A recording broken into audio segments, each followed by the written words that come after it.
আল্লাহ তাআলা পাক, আল্লাহর জান্নাত পাক। জান্নাতে তারাই যাবে যারা পাক বান্দা হবে, পবিত্র হবে, যাদের আমলনামা হবে পাক, যাদের আমলনামার গুনাহ মুছবে, যারা পবিত্র আমলনামার মালিক হবে, তারা পবিত্র জান্নাতে ঢোকার উপযুক্ত হবে। যতক্ষণ না পর্যন্ত গুনার নাপাক থেকে কেউ পুত পবিত্র না হবে, ততক্ষণ পর্যন্ত আল্লাহর জান্নাতে ঢোকার উপযুক্ত বান্দা হবে না। এজন্যে বান্দাকে আল্লাহ বলেন মাগফিরাতের দিকে দৌড়াও, মাগফিরাত নাও, মাগফিরাত। এই জিনিসটা আমরা বুঝি না, কিন্তু সাহাবীরা বুঝে। সাহাবীরা বুঝছে বিদায় সাহাবীরা সবাই মাগফিরাত নিছে। আহলুস সুন্নাতি ওয়াল জামাআর আকীদা, আহলুস সুন্নাতি ওয়াল জামাআর আকীদা হলো সোয়া লাখ সাহাবীর একজন সাহাবীও গুনাহ নিয়ে কবরে যায় নাই। সাহাবায়ে কেরাম সবাই আল্লাহর কাছ থেকে মাগফিরাত নিয়ে নিয়েছেন। আল্লাহ পাক তাদের উপরে রাজি হয়ে গেছেন। তাদের জীবনে গুনাহ হয়েছে, কিন্তু গুনার নাপাক সহ তারা কেউ কবরে যায় নাই। গুনার নাপাকিকে মুইসা আল্লাহর কাছে মাহবুব হয়ে তারা কবরে গেছেন। এ কারণে সাহাবীদের ঈমানটা আল্লাহর কাছে পছন্দের। উলাইকা হুমুল মুমিনুনা হাক্কা। তারা গুনাহ করে নাই, গুনাহ নিয়া তারা কবরে যায় না। যদি গুনাহ হয়েছে তো এই গুনাহকে দুনিয়ার মাটিতেই মাগফিরাত নিয়ে নিছে। জাহান্নামে যাইতে কতগুলো গুনাহ লাগে? জাহান্নামে যাইতে অনেক গুনাহ লাগে না? আহলুস সুন্নাতি ওয়াল জামার এটাও একটা আকীদা, এটা একটা বিশ্বাস। একটা কবিরা গুনাহ বান্দার দোজখে যাওয়ার জন্য যথেষ্ট। একটা কবিরা গুনাহই যথেষ্ট। যদি একটা কবিরা গুনাহ কারোর কবরে যায়, তো কবিরা গুনাহ এত ভয়ঙ্কর জিনিস যে একটি কবিরা গুনাহ দোজখের আগুনে যাওয়ার জন্য যথেষ্ট। এই জিনিস যতদিন পর্যন্ত প্রজন্মের মুসলমানকে বোঝানো না হবে, ততদিন পর্যন্ত কেউ গুনাহ ছাড়তে পারবে না। আর যদি গুনাহ না ছাড়ে, গুনাহগারের নামাজ কবুল হয় না, গুনাহগারের রোজা কবুল হয় না, গুনাহগার ময়দানে গেলে তারে বিজয় আল্লাহ দেয় না। গুনাহ তো দূরের কথা, একটা সুন্নতের খেলাফ কাজ করলে আল্লাহ তাআলা বিজয়ের মালা ছিনায় নিয়ে নেন। বিজয় গুনাহগারকে দেয় না। কারণ গুনার নাপাক যার গায়ে লাগা থাকে, যার আমলনামায় গুনার নাপাক থাকে, তাকে আল্লাহ তাআলা অপছন্দ করে। যার গায়ে গুনার ময়লা থাকে তাকে ফেরেশতারা অপছন্দ করে। যার গায়ে গুনার ময়লা থাকে তাকে ফেরেশতারা ঘৃণা করে, আল্লাহ ঘৃণা করে। আল্লাহ থেকে তারা দূরে চলে যায়। যদি আমাদের কারোর গায়ে সামান্য নাপাক লেগে থাকে, আমাদের থেকে মানুষ দূরে চলে যাবে। নাক ধরে, চোখের কোনায় যদি সামান্য ময়লা থাকে, তাহলে চেহারার দিকে তাকায় কথা বলে না। গায়ে যদি নাপাক লয়ে ঘুরে, তার সাথে কেউ মুসাফা করবে না, মুআনাকা করবে না। শরীরে যদি ময়লা থাকে, তারে চেয়ারে সোফায় বসতে দিবে না, তারে ঘরে ঢুকাইব না। যদি গায়ে ময়লা থাকে, তাহলে বলবে আগে গোসল করে আয়। যদি গায়ে ময়লা থাকে, নিজের সন্তান পিতাকে আগে বাথরুমে ঢুকায়। যদি গায়ে ময়লা থাকে, মা তার সন্তানকে আগে ধৌত করে, আগে তার ময়লা সাফ করে, তারপরে ঘরে লয়, কোলে লয়।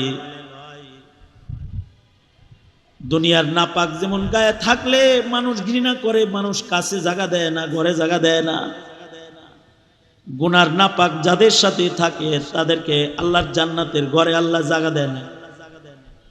তাদের সাথে আল্লাহ পাকের রহমত শামিলে হাল হয় না, তাদেরকে ফিরিস্তারা মোহাব্বত করে তাদের কাছে আসে না। আর যারা পবিত্র হয় তাদের সাথে ফিরিস্তারা মুসাফা করে। সাহাবায়ে কেরামের জামাত, ১০০ লক্ষ সাহাবীর জামাত এমন পুত পবিত্র ছিলেন, ওনারা সালাম ফিরাইতেন একদিক দিয়া, আর এক দিক দিয়া নামাজের ফাঁকে ফাঁকে 2 রাকাত নামাজ শেষ করতেন। তো সাহাবীরা এমন পবিত্র ছিলেন যে ফিরিস্তারা তাদের সাথে মুসাফা করত। এই পবিত্রতা তাদের লিবাসের, সাজসজ্জার আর মেকআপের সৌন্দর্য না, এটা তাদের আমলের আর তাদের আমল নামার পুত পবিত্র হালাতের সৌন্দর্য। এজন্য এই পৃথিবীর যত মানুষ আছে সব মানুষ 2 ভাগে ভাগ হয়ে যাবে মরার পরে। যারা পবিত্র তারা আল্লাহর জান্নাতে ঢুকে যাবে, আর যাদের গায়ে নাপাক আছে তাদেরকে আল্লাহ তাআলা ধৌত করার জায়গায় ঢুকাবে, ধৌত করার জায়গায় ঘরে ঢুকাবে না। হয়তো নিজের গুনাহ দুনিয়ার মাটিতে চোখের পানি দিয়ে বান্দা ধুইবে, ধুইয়া পাক হয়ে কবরে যাবে, সোজা জান্নাত পাবে। আর যদি গুনাহ সহ যায় তাহলে আগুন দিয়া পুইড়া তাজকিয়াতান ঈমান থাকলেও তাকে দোজখের আগুনে আল্লাহ পোড়া দিবে। যদি তার ঈমান থাকে, সে কালিমা ওয়ালা, তার ঈমান আছে, এরপরেও তাকে দোজখের আগুনের ভিতরে পুড়বে। কেন? তার গুনার নাপাক গায়ে আছে। নাপাক সহ জান্নাতের ঘরে কাউকে জায়গা দেওয়া হয় না, কেউ যেতে পারবে না। একটা গুনাহ হইলেই হবে, একটা কবিরা গুনার কারণেও দোজখের আগুনে যাওয়া লাগতে পারে, যদি না মহান আল্লাহ মাফ না করেন, তাইলে তাকে দোজখের আগুনে নিক্ষিপ্ত হইতে হবে। এই কারণেই একটা গুনাহ যেন না হয়, একটা গুনাহ যেন আমল নামায় না রয়। নিজের অজান্তেও যদি গুনাহ হয়ে যায় তাও বলবে রব্বানা লা তুআখিযনা ইন নাসিনা আও আখতানা। আল্লাহর কাছে বলতে থাকবে, আয় আল্লাহ, ভুলেও যদি কিছু করে থাকি গুনাহ, এইটাও আপনি আমল নামার থেকে মুছে দেন। আল্লাহর কাছে এটা বলতে হবে। এটা বান্দা যদি রবের কাছে পৌঁছতে চায়, রবের ঘর জান্নাতে যদি ঢুকতে চায়, তাহলে তার এরকম হইতেই। মনে মনে ভাবতে পারেন, হুজুর একটা গুনার কারণে কি এত নিকৃষ্ট বান্দা হয়? এই এই এই আপনারা কি আমার কথা শুনতেছেন? তো সামনে যারা আছেন রাগ হইছেন, আপনারা এইদিকে থাকেন, সারা দুনিয়া কিয়ামত হয়ে যাক, সামনে আছেন আপনারা এইদিকে থাকেন, আমি আপনাদের দিকে আছি। আমি আপনাদেরকে খেতাব করে করে কথা বলতেছি, সুতরাং আপনারা এইদিকে থাকেন। মনে মনে ভাবতে পারেন একটা গুনার কারণে রব এত নারাজ হবে? হ্যাঁ, একটা আকার একার রস্যিকারের কারণে অর্থ বদলায়, একটা ফুটার কারণে, প্রশ্নবোধক বোধক একটা চিহ্নর কারণে লেখা নিয়ে তোল কালাম হয়ে যায়। একটা ফুটার কারণে, একটা নুক্তার কারণে অর্থ পাল্টায়। তাহলে একটা গুনার কারণে তকদির কেন পাল্টাবে না? গুনাহ কি ছোট জিনিস? একটা নুক্তার কারণে অর্থ পাল্টায়। এক नुक्ता ने मुझे मुहरिम से मुजरिम बना दिया। एक नुक्ता ने मुझे मुहरिम से मुजरिम बना दिया। मैं दुआ करता रहा और वो दगा समझता रहा। एक नुक्ता ने मुझे मुहरिम से मुजरिम बना दिया। मैं दुआ करता रहा और वो दगा समझता रहा। একটা নুক্তার কারণে মুহরিম হয়ে যায় মুজরিম। মিম হা রা মিম মুহরিম, এখানে খালি একটা ফোঁটা লাগছে, মিম জিম রা মিম মুজরিম। একটা নুক্তা যদি না থাকে, হালতে ইহরামে আছে, গুনাহ খাতার টাচ নাই, কেবল তওবা কইরা কাবা ঘরে দাঁড়ায় রইছে, এখন কোনো গুনাহ খাতা লাগে নাই, সম্মানী হয়ে গেছে। আবার ইহরামটা খুললা তওবার পরে একটা নুক্তা লাগায়া লাইছে, একটা মিথ্যা কথা বলেছে, একটা কবিরা গুনার সাথে তার টাচ লেগে গেছে। তো একটা কবিরা গুনার কারণে সম্মান থেকে অসম্মানী হয়ে যাবে, ছিল সম্মানী এবার হয়ে যাবে অপরাধী, মুজরিম। একটা নুক্তার কারণে মুহরিম মুজরিম হয়, একটা নুক্তার কারণে দোয়া দাগা হয়। দোয়া করা, কারোর কল্যাণ কামনা করা, আইনের উপরে একটা নুক্তা লাগছে, দাগা হয়ে গেছে, অর্থ পাল্টায় গেছে, অকল্যাণ কামনা করা, ক্ষতি করা। একটা নুক্তার কারণে যেমন অর্থ পাল্টায়, আকার একার রস্যিকার রস্যকারের কারণে যেমন লেখা পাল্টায়, একটা দাড়ি কমার কারণে যেমন লেখা পাল্টায়, একটা দাড়ির কারণে লেখা পাল্টায়, হুকুম পাল্টায়। লেখছে এখানে পেশাব করিবেন না, করিলে 100 টাকা জরিমানা। খালি একটা ছোট্ট একটা টান নার আগে পড়ে গেছি, তো হয়ে গেছে এখানে পেশাব করবে না, করলে 100 টাকা জরিমানা। খুব বেশি কিছু লাগে না, কলমের একটা দাগ, দাড়ি কমার কারণে অর্থ পাল্টাইছে, হয়তো টাকা দিউন লাগবো, কইরা তাছাড়া টাকা দিউন লাগবো না, কইরা মুইটা টাকা দিয়ে চলে যাওয়ান লাগবো দাড়ি কমায় ভুল করলে, আর দাড়ি কমা শুদ্ধ করলে টাকাটা পকেটে থাকবে। একটা দাড়ি কমার কারণে যেমন লেখার তর্জমা পাল্টায়, একটা ফুটার কারণে যেমন অক্ষরের তর্জমা পাল্টায়, অনুবাদ পাল্টায়, আমল নামায় একটা কবিরা গুনার ফুটার কারণে জান্নাত থেকে জাহান্নামে গ্রেফতার হয়ে, একটা গুনার কারণে। এ কারণে একটা গুনাও নিয়ে কবরে যাওয়া যাবে না। মনে রাখতে হবে, একটা গুনাহ মুছার যন্ত্র যা, জিন্দেগীর সব গুনাহ মুছার যন্ত্র তা। মহান আল্লাহ তাআলা গুনার নাপাকওয়ালা মানুষদেরকে আল্লাহ তাআলা পবিত্রতার গোসল দান করেন, যদি বান্দা খালি গোসলখানায় হাজির হয়। যেমন ওয়াজ মাহফিল করেছে ইনসাফ, এটা একটা গোসলখানা, এখানে কেউ আসছে তো জিন্দেগীর সব গুনাহ মাফ করে দিবে, পেছনের গুনাহ মাফ করবে, হাদিসে আছে। ফেরেশতাদেরকে সাক্ষী রেখে রেখে আল্লাহ বলে দিবে, এই বান্দাগুলা জীবনের সব কাজ বাদ দিয়া আমার ক্ষমা নিতে বসছে, তোরা সাক্ষী থাক, আমি ওদের জীবনের গুনাহ মাফ করে দিলাম। ক্ষমা করে দিবেন, আল্লাহ তাআলা ক্ষমা করেন, বড় বড় অপরাধীকে ক্ষমা করেন। সারা জিন্দেগি অপরাধ করার পরে কেউ ভুল বুঝছে, বুঝা বলছে আল্লাহ মাপ চাই, তো আল্লাহ কয় যা মাফ করে দিলাম। কারণ আমার গুনার আয়তন যত বড়, আল্লাহর রহমতের আয়তন তার চেয়ে অনেক বড়।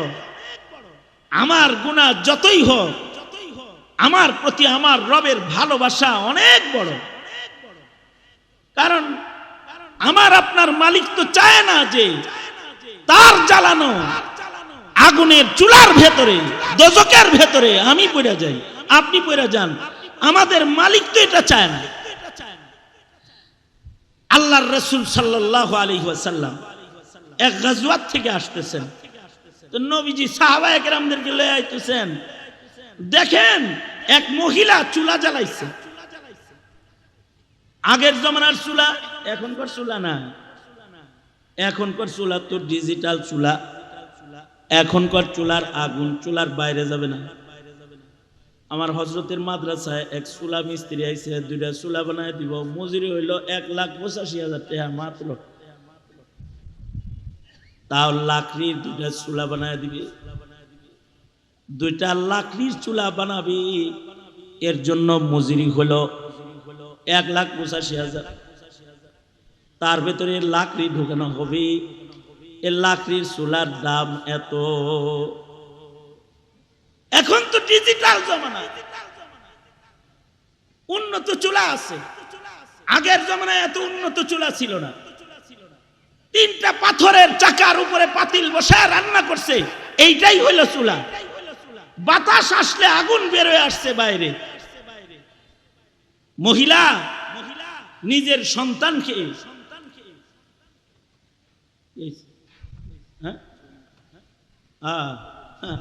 এই যে পানি आ गया तो तयम्मुम खत्म। বাবা আয়া বলছে, আমার বয়ান করার হিল্লত নষ্ট হয়ে গেছে। সংক্ষেপে 2টা কথা। আমি তো ছেলের মতন আদর করে আমারে সেই ছাত্র জমানার থেকে দেখভাল করেন আল্লামা জুনায়েদ আল হাবিব দাওয়াত বরকাত।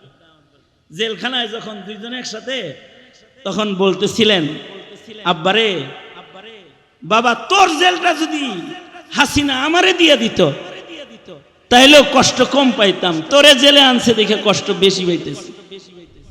না, আমি তো ছাত্র জমানা থেকে অসুস্থ।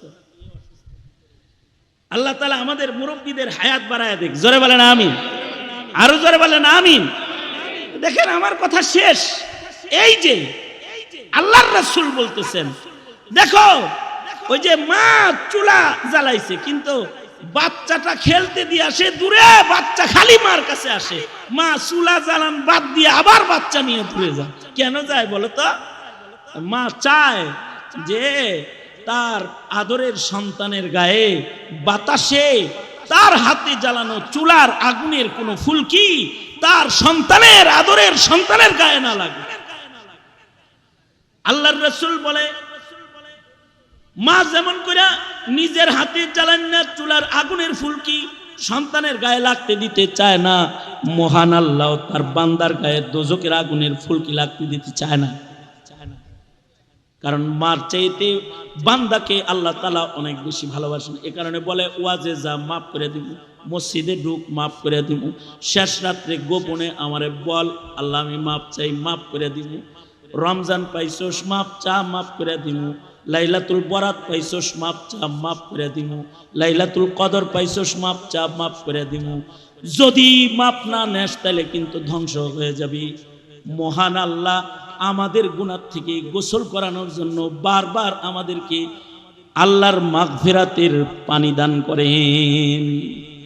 আল্লাহর মাগফিরাতের পানি সবচেয়ে বেশি বর্ষিত হয় রমাদানুল মুবারক। মাগফিরাতের ঢেউ চলতে থাকে, সাগরে দাঁড়ায় থাকলেই হয়, গায়ে ময়লা থাকে না। রমজানে কোন রকম পৌঁছে গেলেই চলে, রহমতের ঢেউয়ে একটা গুনাহ থাকে, গুনাহ মাফ হয়। আর যতক্ষণ পর্যন্ত বান্দা গুনাহ মাফ না করাবে ততক্ষণ পর্যন্ত জান্নাত পাবে। সুতরাং জীবনে মাগফিরাতের দরকার। মাগফিরাতের জন্য ঘর থেকে বাইরে কেউ মাহফিল আইলেও মাগফিরাত পাওয়া যায়। বুখারী বলে, মাগফিরাতের আশায় ঘর থেকে বের হইছে, আল্লাহ 100 খুনের গুনাহ মাফ করে দিছে। আর যদি অপরাধী নিজের অপরাধ না বুঝে, সে অপরাধ থেকে ক্ষমা চাওয়ার চেষ্টা করবে না। হাসিনার মতো অপরাধ আরো করার জন্য অপরাধ লিডারের দিল্লির সেই মুদি দাদুর আঁচলের নিচে যায় বৈশা পরিকল্পনা করা শুরু করে, তখন কিন্তু মাগফিরাত নসিব হবে না। কেউ যদি মাগফিরাত পেতে চায় তাইলে তার অপরাধ আগে তার বুঝতে হয় যে আমি অপরাধী। আর যদি মাইরা টেরা কয় আমি কি করছি, তাইলে জীবনে কোনোদিন মাগফিরাত নসিব হবে না। সুতরাং ওই গ্রুপে কেউ যায় না যে মাগফিরাত নসিব হয় না। ওই কাম করো যাতে মাগফিরাত নসিব হয়, ওই আমল করো যাতে মাগফিরাত পাওয়া যায়। এমন কি ওই রাজনীতি করো যে রাজনীতি করলে মাগফিরাত পাওয়া যায়। জুলুমের রাজনীতি করবা না, অত্যাচারের রাজনীতি করবা না, নাপাক রাজনীতি করবা না। জিন্দিগিটার বড় দাম, ফুরায় গেলে আর আসবে না, নাপাক নিয়ে কবরে যাওয়া যাবে না। বাস আল্লাহ তাআলা আমাদেরকে পবিত্র হয়ে কবরে যাওয়ার তৌফিক দান করুন। আমিন বলেন। আল্লাহ তাআলা রমাদানুল মুবারকের মাগফিরাত আমাদের নসিব করেন। আমিন। ওয়া আখিরু দাওয়ানা আলহামদুলিল্লাহি রাব্বিল আলামিন। আসসালামু আলাইকুম ওয়া রাহমাতুল্লাহি ওয়া বারাকাতুহু।